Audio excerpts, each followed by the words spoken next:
Hi everyone, this is Satish working as assistant professor in GFGCW Pavagada. Today we are going to discuss about partly exempted incomes under section 10. In last session we discussed about fully exempted incomes under section 10. But now we are going to discuss partly exempted incomes under section 10. Last ಕ್ಲಾಸಲ್ಲಿ ನಾವು discuss ಮಾಡಿದ್ದು ಏನಪ್ಪ ಅಂತಂದ್ರೆ fully exempted incomes discuss ಮಾಡಿದ್ವಿ. ಈ ಸೆಷನಲ್ಲಿ ನಾವು ಏನು ಮಾಡ್ತೀವಿ ಅಂತಂದ್ರೆ ಪಾರ್ಟ್ಲಿ ಎಕ್ಸಮ್ಟೆಡ್ ಇನ್ಕಮ್ಸ್ನ ಡಿಸ್ಕಸ್ ಮಾಡ್ತೀವಿ. ಸೊ ಪಾರ್ಟ್ಲಿ ಎಕ್ಸಮ್ಟೆಡ್ ಇನ್ಕಮ್ಸ್ ಅಲ್ಲಿ ನಾವು ನೋಡೋದಾಯ್ತಪ್ಪ ಅಂತಂದ್ರೆ ಫಸ್ಟ್ ನೋಡೋದಾಯ್ತಪ್ಪ ಅಂದ್ರೆ leave travel concession. Leave travel concession it is partly exempt under section 10 sub section 5. So ಇದೆಲ್ಲ ನಮಗೆ ಏನು ಪಾರ್ಟ್ಲಿ ಎಕ್ಸಮ್ಟೆಡ್ ಇನ್ಕಮ್ಸ್ ಅಂತ ಕನ್ಸಿಡರ್ ಮಾಡ್ತೀವಿ, ಇದೆಲ್ಲ ಕೂಡ ನಾವು ಎಲ್ಲಿ ಡೀಟೇಲ್ ಆಗಿ ನೋಡ್ತೀವಿ ಅಂತಂದ್ರೆ ಕ್ಯಾಲ್ಕುಲೇಷನ್ ಆಫ್ ಸ್ಯಾಲ್ರಿ ಕ್ಯಾಲ್ಕುಲೇಟ್ ಮಾಡ್ಬೇಕಾದ್ರೆ ಇದಕ್ಕೆ ಪ್ರತಿಯೊಂದು ಕೂಡ ನಾವು ಏನಾಗುತ್ತೆ ಅಂದ್ರೆ ನಾವು ಕ್ಯಾಲ್ಕುಲೇಟ್ ಮಾಡಿ ತೋರಿಸ್ತೀವಿ, ಎಷ್ಟು ಎಕ್ಸಮ್ಟು ಎಷ್ಟು ಟ್ಯಾಕ್ಸಬಲ್ ಅನ್ನೋದು ಅಲ್ಲಿ ನಾವು ಡೀಟೇಲ್ ಆಗಿ ನೋಡ್ತೀವಿ. ಜಸ್ಟ್ ಇಲ್ಲಿ ಏನಪ್ಪ ಅಂದ್ರೆ ಜಸ್ಟ್ ಇಂಟ್ಸ್ ಅಷ್ಟೇ, ಇಲ್ಲಿ ಪಾರ್ಟ್ಲಿ ಎಕ್ಸಮ್ಟೆಡ್ ಇನ್ಕಮ್ಸ್ ಯಾವ್ದು ಬರುತ್ತೆ, ಫುಲ್ ಎಕ್ಸಮ್ಟೆಡ್ ಇನ್ಕಮ್ಸ್ ಯಾವ್ದು ಬರುತ್ತೆ ಅನ್ನೋದು ಜಸ್ಟ್ ತಿಳ್ಕೊಳ್ತೀವಿ ಅಷ್ಟೇ. Leave travel concession section 10 sub section 5 ಪ್ರಕಾರ ನಮಗೆ ಏನಾಗುತ್ತೆ ಪಾರ್ಟ್ಲಿ ಎಕ್ಸಮ್ಟೆಡ್ ಆಗುತ್ತೆ. ಪಾರ್ಟ್ಲಿ ಎಕ್ಸಮ್ಟೆಡ್ ಅಂತಂದ್ರೆ ಏನಪ್ಪ ಅಂದ್ರೆ 2 ಜರ್ನೀಸ್ ಇನ್ 4 ಬ್ಲಾಕ್ ಇಯರ್ಸ್ ಅಂತ ಹೇಳ್ತಾನೆ. 2 ಜರ್ನೀಸ್ ಇನ್ 4 ಬ್ಲಾಕ್ ಇಯರ್ಸ್ ಅಂದ್ರೆ ಲೀವ್ ಟ್ರಾವೆಲ್ ಕನ್ಸೆಷನ್ ನಮಗೆ 4 ಇಯರ್ಸ್ ಅಲ್ಲಿ 2 ಟೈಮ್ಸ್ ಮಾತ್ರ ನಾವ್ ಏನ್ ಮಾಡ್ಬೋದು, ಎಕ್ಸಾಮ್ ಕ್ಲೈಮ್ ಮಾಡ್ಕೋಬಹುದು. ಮೋರ್ ದನ್ 2 ಟೈಮ್ಸ್ ಇತ್ತಪ್ಪ ಅಂದ್ರೆ ಟ್ಯಾಕ್ಸಬಲ್ ಆಗುತ್ತೆ. ಈ ತರ ಸಮ್ ಪ್ರಾವಿಷನ್ಸ್ ಮತ್ತೆ ಕಂಡೀಷನ್ಸ್ ಇನ್ಕಮ್ ಟ್ಯಾಕ್ಸ್ ಪ್ರೊವೈಡ್ ಮಾಡಿದೆ, ಅದ್ರ ಪ್ರಕಾರ ಟ್ಯಾಕ್ಸಬಲ್ ಮಾಡ್ತೀವಿ ಮತ್ತೆ ಅದ್ರ ಪ್ರಕಾರ ಎಕ್ಸಾಮ್ ತೋರಿಸ್ತೀವಿ. ಇದೆಲ್ಲ ಕಂಪ್ಲೀಟ್ ನಿಮ್ಗೆ ಎಲ್ಲ ಬರುತ್ತೆ ಅಂದ್ರೆ ಸ್ಯಾಲ್ರಿ ಬರುತ್ತೆ. Next one death cum retirement gratuity DCRG ಅಂತ ಕನ್ಸಿಡರ್ ಮಾಡ್ತೀವಿ. So death cum retirement gratuity section 10 sub section 10 ಇದು ಅಷ್ಟೇ. ಇದರಲ್ಲಿ ನಿಮಗೆ ಡಿಫ್ರೆಂಟ್ ಪ್ರಾವಿಷನ್ಸ್ ಬರುತ್ತೆ. ಡಿಫ್ರೆಂಟ್ ಪ್ರಾವಿಷನ್ಸ್ ಅಂತಂದ್ರೆ death cum retirement gratuity covered under gratuity act, not covered under gratuity act, government employees non government employees ಅನ್ನೋದ್ರ ಮೇಲೆ ನೀವೇನ್ ಮಾಡ್ತೀವಿ ಅಂದ್ರೆ ಟ್ಯಾಕ್ಸಬಲ್ ಎಷ್ಟು ಬರುತ್ತೆ ಮತ್ತೆ ಎಕ್ಸಾಮ್ ಎಷ್ಟು ಬರುತ್ತೆ ಅನ್ನೋದು ಇನ್ಕಮ್ ಟ್ಯಾಕ್ಸ್ ಆಕ್ಟ್ ಏನ್ ಮಾಡಿದೆ, ಒಂದು ಫಾರ್ಮೆಟ್ ಪ್ರೊವೈಡ್ ಮಾಡಿದೆ. ಕವರ್ಡ್ ಆದ್ರೆ ಅಂದ್ರೆ covered under gratuity act, covered under gratuity act ಪ್ರಕಾರ ರಿಸೀವ್ ಮಾಡಿದ್ರೆ, not covered under gratuity act ಇದು ಏನು ಗ್ರಾಚ್ಯುಟಿ ಆಕ್ಟ್ ಪ್ರಕಾರ ರಿಸೀವ್ ಮಾಡಿಲ್ಲ ಅಂತಂದ್ರೆ ಏನ್ ಬರುತ್ತೆ ಅನ್ನೋದನ್ನ ಫಾರ್ಮೆಟ್ ಇದೆ. ಆ ಫಾರ್ಮೆಟ್ ಪ್ರಕಾರ ನಾವೇನ್ ಮಾಡ್ತೀವಿ ಅಂದ್ರೆ ಕ್ಯಾಲ್ಕುಲೇಟ್ ಮಾಡಿ ತೋರಿಸ್ತೀವಿ. ಇದು ಎಲ್ಲಿ ಬರುತ್ತೆ ಅಂದ್ರೆ ಸ್ಯಾಲ್ರಿ ಕ್ಯಾಲ್ಕುಲೇಷನ್ ಬರುತ್ತೆ. ಸೊ ಜಸ್ಟ್ ಏನಪ್ಪ ಅಂದ್ರೆ death cum retirement gratuity partly exempted income under section 10 sub section 10 ಪ್ರಕಾರ. Next commutation of pension. Commutation of pension section 10 sub section 10A ಪ್ರಕಾರ ಇದು ಅಷ್ಟೇ ಪಾರ್ಟ್ಲಿ ಎಕ್ಸಮ್ಟೆಡ್ ಇನ್ಕಮ್ಸ್. ಇದು ಅಷ್ಟೇ ಗೌರ್ಮೆಂಟ್ ಎಂಪ್ಲಾಯ್ ಆದ್ರೆ ಏನ್ ಬರುತ್ತೆ, ನಾನ್ ಗೌರ್ಮೆಂಟ್ ಎಂಪ್ಲಾಯ್ ಆದ್ರೆ ಏನ್ ಬರುತ್ತೆ, ಅದಕ್ಕೆ ಸಪರೇಟ್ ಪ್ರಾವಿಷನ್ಸ್ ಕೊಟ್ಟಿದೆ. ಸೊ ಅದ್ರ ಪ್ರಕಾರ ನಾವೇನ್ ಮಾಡ್ತೀವಿ ಅಂದ್ರೆ ಸ್ಯಾಲ್ರಿ ಕ್ಯಾಲ್ಕುಲೇಷನ್ ಅಲ್ಲಿ ಕ್ಯಾಲ್ಕುಲೇಟ್ ಮಾಡಿ ತೋರಿಸ್ತೀವಿ. Next encashment of unutilised earned leave.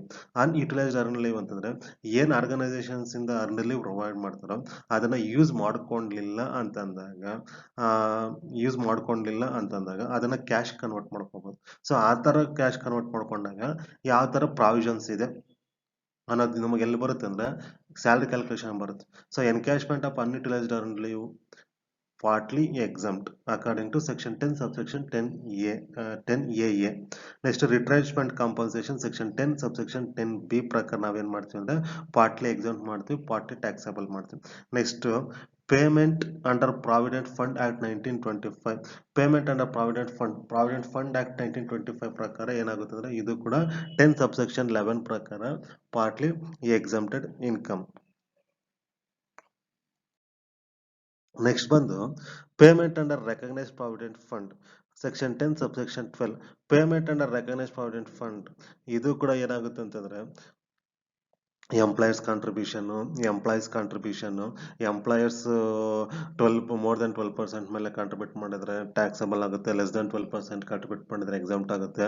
Interest on recognised provident fund ಅದು ಮೋರ್ ದನ್ 9.5% ಇದ್ರೆ ಟ್ಯಾಕ್ಸಬಲ್ ಆಗುತ್ತೆ, ಲೆಸ್ ದನ್ 9.5% ಇದ್ರೆ ಎಕ್ಸಾಮ್ಟ್ ಆಗುತ್ತೆ.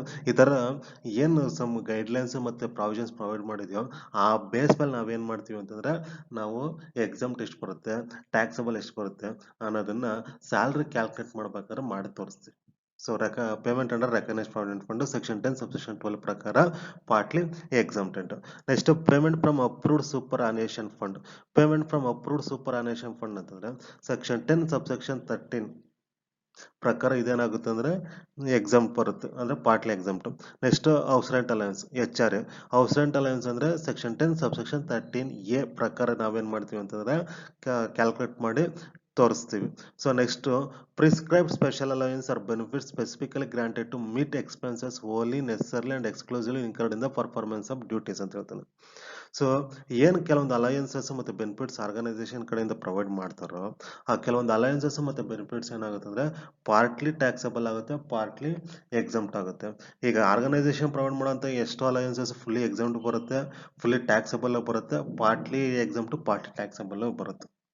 ಸೊ ಅಂಥ ಅಲಯನ್ಸಸ್ಸು ಮತ್ತು ಬೆನಿಫಿಟ್ಸು ಯಾವುದೆಲ್ಲ ಪ್ರೊವೈಡ್ ಮಾಡ್ತಾರೆ ಆರ್ಗನೈಸೇಷನ್ಸ್ ಇಂದ ಅನ್ನೋದು ನಾವು ಎಲ್ಲಿ ಡಿಸ್ಕಸ್ ಮಾಡ್ತೀವಿ ಅಂತಂದರೆ ಸ್ಯಾಲ್ರಿ ಕ್ಯಾಲ್ಕುಲೇಷನ್ ಮಾಡಬೇಕಾದ್ರೆ ನಿಮ್ಗೆ ಅಲ್ಲಿ ಡೀಟೇಲಾಗಿ ಗೊತ್ತಾಗುತ್ತೆ. ಯಾಕಂದ್ರೆ ಆರ್ಗನೈಸೇಷನ್ಸ್ ಯಾವುದೆಲ್ಲ ಅಲಯನ್ಸಸ್ ಪ್ರೊವೈಡ್ ಮಾಡ್ತಾರೆ ಒಬ್ಬ ಎಂಪ್ಲಾಯಿಗೆ, ಅದರಲ್ಲಿ ಕೆಲವೊಂದು ಅಲಯನ್ಸಸ್ಸು ಎಕ್ಸಮ್ಟ್ ಬರುತ್ತೆ, ಕೆಲವೊಂದು ಅಲಯನ್ಸಸ್ ಫುಲ್ಲಿ ಟ್ಯಾಕ್ಸಬಲ್ ಬರುತ್ತೆ, ಕೆಲವೊಂದು allowance partly taxable, partly exempt ಬರುತ್ತೆ.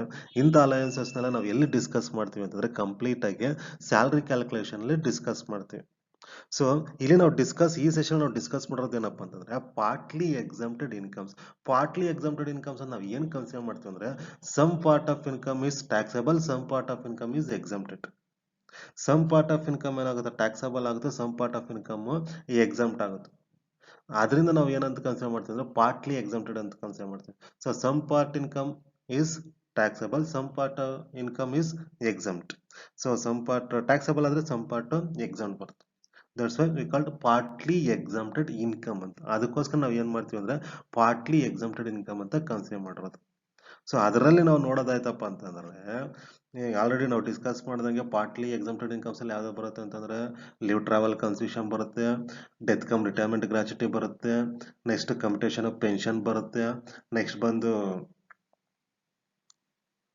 ಕಮ್ಯುಟೇಷನ್ ಪೆನ್ಷನ್ ಆದ್ಮೇಲೆ ನೆಕ್ಸ್ಟ್ ಬಂದು ನಾವು ಕನ್ಸಿಡರ್ ಮಾಡೋದು ಯಾವ್ದಪ್ಪ ಅಂದ್ರೆ encashment of unutilised earned leave, encashment of unutilised earned leave ನೋಡ್ತೀವಿ.